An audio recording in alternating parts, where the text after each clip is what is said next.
Okay, so the last part of this module deals with the use of MATLAB to plot, or Bode plots, to create Bode plots, which is this plot of an S-domain function in the frequency domain, so where we limit our S-domain to just the imaginary axis, so S is equal to j omega.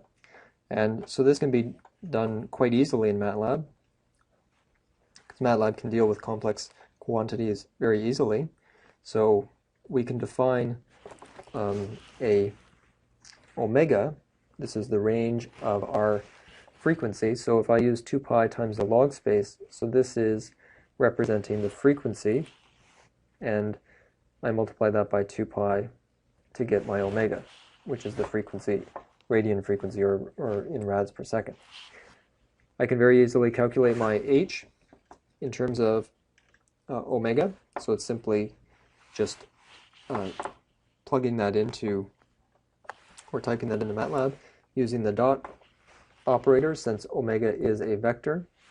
So h is also a vector, which will have 1,000 points.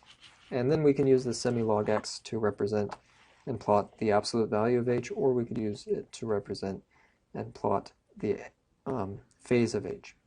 So each one of these can be created in exactly the same way as these three statements defined above, where we define an omega given by this range, and you could either use linspace or log space to do that. Log space uses the coefficients of 10, so in this case, for this problem here, the log space definition would be -3 to 3.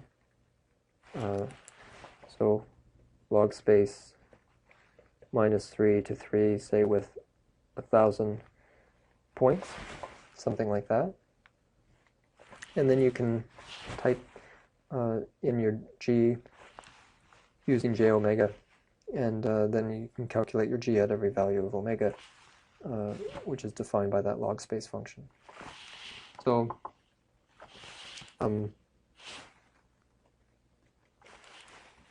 so this last part is using this transfer function of this circuit from application exercise number 1, the same circuit given above. And so what we'd like to do is plot this for the two values of RL that we found in part C and D. So this is going back to this idea of what value of RL produces this result. So this is the first one. The second one is 1,000 ohms.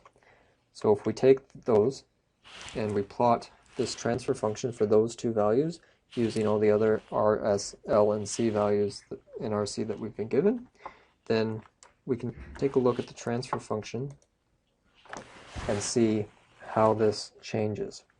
So this is the frequency from 10 to the -3 rads per second to 10 to the 5 rads per second. And what we find is that at low frequencies, these two responses are about the same.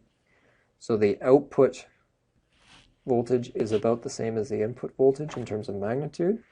And then for RL is equal to 1,000, which, just to remind you, is the case in which we have these damped cosine and a cosine. So we have this oscillation, we have this underdamped natural response. We have this huge peak that happens around this frequency, which relates to the circuit elements.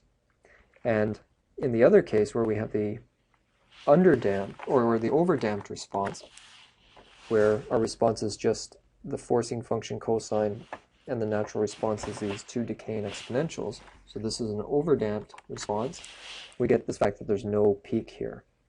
So this peak is due to this underdamped response, and which causes this oscillation to appear at the output.